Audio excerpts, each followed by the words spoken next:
ባለቤቴ እንዳገባ ሰማሁኝ። የምኖረው ሳውዲ አረቢያ ነው። ከመጣው ገና 6 ወሬ ነው። በ6 ወሬ ባለቤቴ አገባ ብለው ነገሩኝ። እኔ አሁን ላይ ማመን ከብዶኛል። በዛ ላይ አንድ ልጅ ትቼ ነው ሳውዲ አረቢያ የመጣሁት።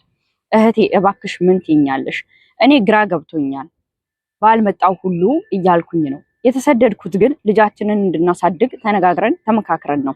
እሱ ግን እኔ ከሄድኩኝ በኋላ ከምኔው ተዋውቋትና ተግባብቷት እንደሆነ ባላቅም አሁን ላይ የራሱን ህይወት ሊጀምር እንደሆነ ሰማሁኝ። እህቴ አንቺ በኔ ቦታ ብትሆኚ ምን ታረጊያለሽ? እንዲሁም ቤተሰቦችሽ ምን ያረጋሉ?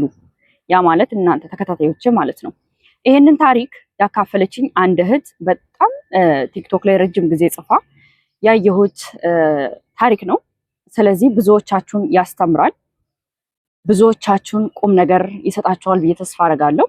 በዚች እህት ቦታ አንቺ ብትሆኚ ምን እንደምታደርጊው? አንቺ ልጃችሁን እንድታሳድጉ አንቺና እሱ ተነጋግራችሁ ተወያይታችሁ፣ አንቺ ወደ አረብ ሀገር መጣሽ፣ እሱ ከዛ እዛ የራሱን ህይወት እየመሰረተ እንደሆነና የራሱን ህይወት እንደጀመረ ብትሰሚ አንቺ በሷ ቦታ ብትሆኚ ምን ታደርጊያለሽ?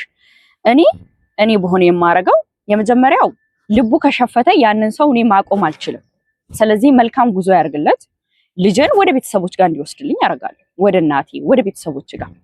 ከዛ ልጅ የሚገባትን ሴትም ሆነች ወንድም ሆነ ደግሞ የሚገባውን ነገር እንደ እናት እያደረግኩኝ ልጄ እንዲማር አደርጋለሁ። ከዛ 2 ዓመቴን ስጨርስ ተመልሼ ትንሽ ስራዎችን እየሰራው ልጄን እየተንከባከብኩኝ እዛው ህይወቴን ከልጅ ጋር እኖራለሁኝ ማለት ነው። ከዛ ህይወት ይቀጥላል እንጂ እሱ ሌላ ሴት አገባ ወይም እሱ ደግሞ ከሌላ ሴት ጋር የሆነ ነገር አደረገ ወይም እሱ ከሌላ ሴት ጋር ፍቅር ጀመረ ብዬ እኔ ራሴን ምን ውስጥም አልከትም። ምክንያቱም የሰው ልጅ ከፈለገ ብቻ ነው ካንቺ ጋር የሚቆየው፣ ካልፈለገ በምንም ታምር ካንቺ ጋር አይቆይም። እኔ ምልሽ ጠንካራ ሆነሽ ጎበዝ ሆነሽ ልጅሽን ወደ ቤተሰብ ጋር እንዲወስድልሽ፣ እሱም ካሳደገው ደግሞ እዛው። በእርግጥ እንጀራ እናት ነው የምትባለው አይደል? አሁን የሱ ሚስት ከእንጀራ እናት ጋር የሚያድግ ልጅ ደግሞ ከባድ ነው፣ ቻሌንጅ ይባላል። አንዳንድ ሴቶች ግን እንደ ልጃቸው የሚያሳድጉም አሉ። ግን ብዙ ጊዜ በእንጀራ እናት ሲያድጉ በጣም ብዙ ፈተና ያያሉ ይባላል። ስለዚህ ወደ ቤተሰቦች ጋር እንዲሄድ አድርገሽ ልጅሽ እዛ እንዲማር እዛ ህይወትን እንዲያስቀጥል ልጅሽ ማድረግ ነው። አንቺ ስትመለሽ ደግሞ የሆነ ስራ እየሰራሽ መኖር ነው። እኔ ይህንን ነው ማድረገው በአንቺ ቦታ ብሆን። እስከዛ ድረስ ግን መታገስ መቻል። ከቤተሰብ አካል ኢሞ፣ ዋትሳፕ የሚጠቀም ሰው ካለ ልጄን እያገኘው እያበረታታሁት በርትተህ ተማር፣ ጠንክረህ ተማር እያልኩኝ ከዛ ጊዜን ስጨርስ እሄዳለሁ። እኔ ይህንን ነው ማድረገው። አንቺስ ይህን ታሪክ የሰማሽዋ ልጅ አንቺ ብትሆኚ በሷ ቦታ ምን ታደርጊያለሽ? ሀሳብ አስተያየቶቻችሁ እሷን ያበረቷታልና ከስር ኮሜንት አድርጉላት። አንቺ በጣም ጎበዝና ጠንካራ ጀግና ሴት ነሽ።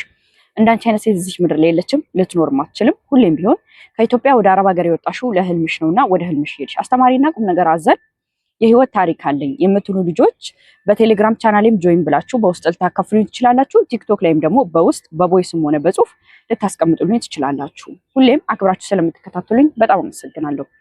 እዚህ ጋር የምታዩት ቻናሌ ደግሞ ቁም ነገር አዘል ትምህርቶች ስለሚለቀቁበት ሰብስክራይብ በማድረግ ቤተሰብ ሁኑ። አመሰግናለሁ።